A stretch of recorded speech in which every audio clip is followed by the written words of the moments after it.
or welcome back to my channel. We are about to go take the trash out down to the front of our apartment and then go grocery shopping. So I'm taking you guys with me. Soften up the mess, drop it in the water, let the daughter find her image with the rest. She'll be learning how to breathe, spinning through identity, reveal another pretty little scheme. Save her mind. So I made it back home. I'm about to get on, oh my gosh, it's so dark. I'm about to get on with my Sunday reset routine.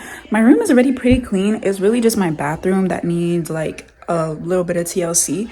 So I'm going to go take care of that. And then I also got this like big old calendar.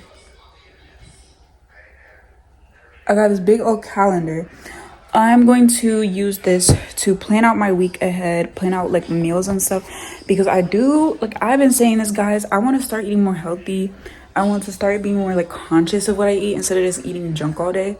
So like we did go grocery shop, so I'm gonna like meal plan what are we gonna eat for the week, because I'm usually the one that does the cooking between me and my sister.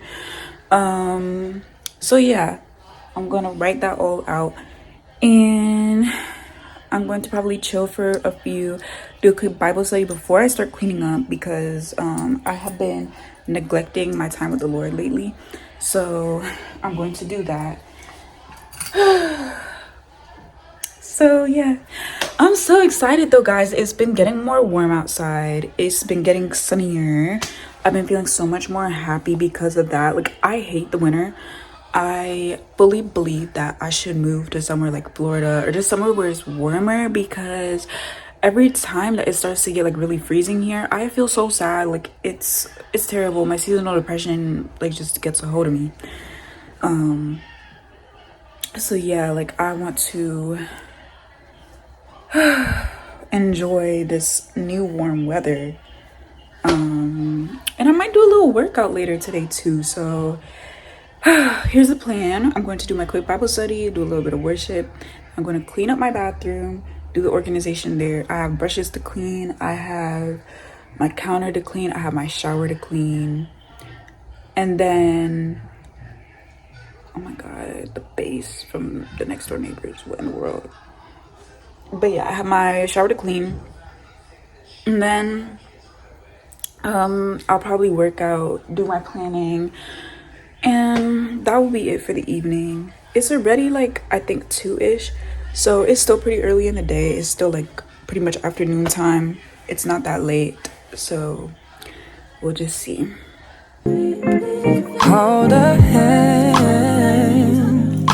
and don't believe a lie. You understand me. Walk her down the valley, pack a piece of heaven for the bottoms of her feet. Teach her how to jump and how to stretch when she reach, like the angels do, and you gon' make it through now. Tell about the healer, greater is the one within, and call him as the leader. Teach her how to hold a pretty hand up to the sky, and never wait upon the giver, he'll deliver like a dealer. Take her higher,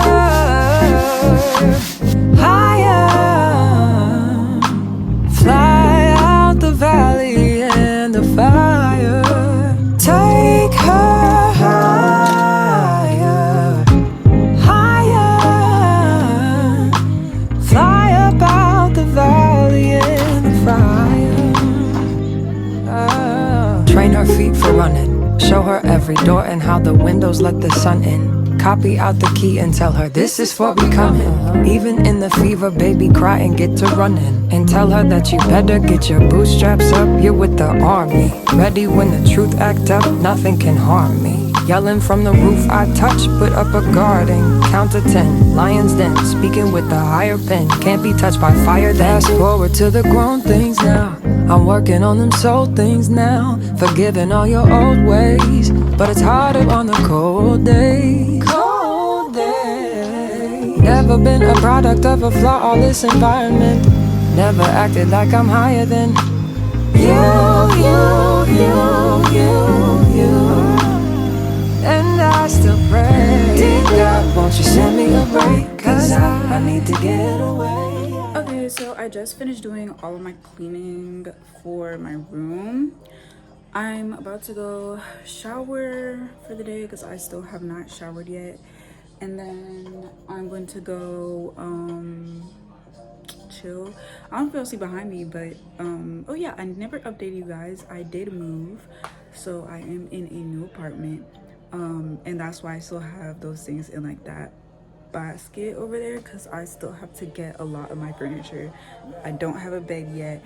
I don't have like a dresser or anything. I feel like this has been a lesson for me in like learning to appreciate what I have and take care of what I have and still create even though I'm not where I want to be. Because honestly, while this apartment is great, while it's a blessing, it's not where I aspire to be, if you know what I mean.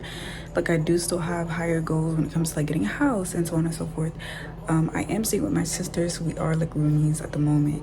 But yeah, it's been a lesson in still creating, appreciating what I have, and realizing everything is a gift from God, this apartment included. Even though it might not be the most perfect apartment, even though it might not have everything that I would have wanted in my first apartment, it's still a place of my own. It's still an apartment, and I'm so grateful for that. So that being said, let me go ahead and get into my shower real quick. I have not showered for the day yet. It's like 3 p.m. I started cleaning around 2, so that means I finished all of this in like less than an hour, which is really good for me because usually I procrastinate. So I'm gonna go ahead and go do that. And yeah, it feels so nice too to like shower in a clean shower after you're done doing like your reset routine. It feels so nice. Like, it feels so clean, fresh, period. So yeah, all cleaned up over here, and that's what I'm about to go do. Take my quick little shower. I did not wash my makeup brushes, so I might just do that while I'm in the shower because I don't feel like doing it before I go shower. Or maybe I'll do it tomorrow. That might be the one thing that I'll procrastinate on because I hate cleaning up makeup brushes, guys. I hate it. It's so not fun. But yeah, let me go do that.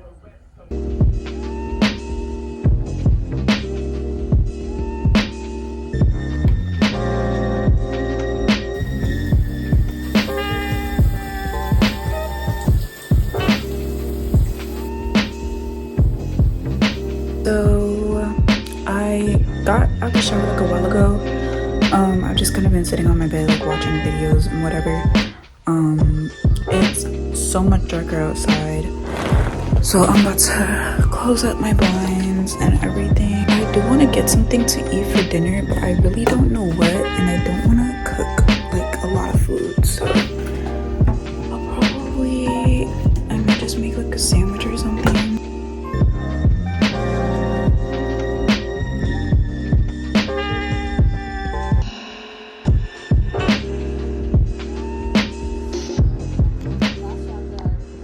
Okay, so I just got finished with my little reading bit. I feel like as a Christian, there was so much that I could get from just like the first chapter of this book alone. And I feel like I do want to share a little bit with you guys because I don't think I did like a speaking segment in a while in my vlog. So I'm gonna be kind of like looking through as I speak to you guys. But it speaks about this thing called self-referral. First of all, this chapter is called The Law of Pure Potentiality, and it speaks about self-referral and object referral. And I thought this was so interesting to put into like a Christian perspective, because the whole point of it was that self-referral is looking within for answers, while object referral is kind of like looking outside of you for answers on things, or like, you know, just being influenced by anything outside of yourself. And for me, I put this into perspective and I was like, well, God is within us. As Christians, we know that God lives within us. He lives within our hearts. We are a temple, a physical temple for God's spirit to exist within. So I put it into the perspective of self-referral equals looking towards God for your answers. So God within you, looking towards God within you for your answers, for influence, for your internal reference point of things, while object deferral is looking to people, things, experiences around you for those answers or influences. And then it also goes into like ego versus true self, which I think is so interesting because a lot of Christians kind of say like, oh, like ego doesn't exist, da da da da, when it comes to spirituality.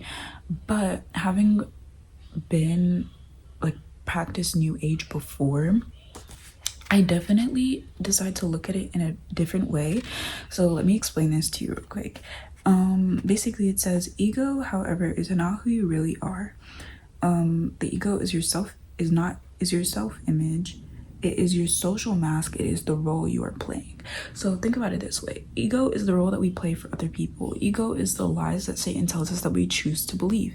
Ego is basically anything that is told to you that you choose to believe that is not of God, essentially, or the character that we play that is not really our true self because we're not living under what God tells us we are or who God tells us we are.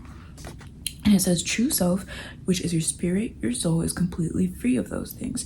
It is immune to criticism. It is unfearful of any challenge. It feels beneath no one, and yet it is also humble and feels superior to no one because it recognizes that everyone else is the same. Self, the same spirit in different disguises. So again, I feel that ties back to understanding that God is within you.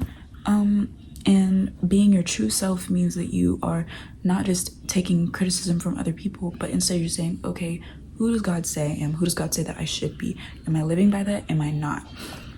Because anybody can criticize you. Somebody can tell you that you're ugly, and you could believe that for years. But what does God say that you are? He says that you're beautifully and wonderfully created.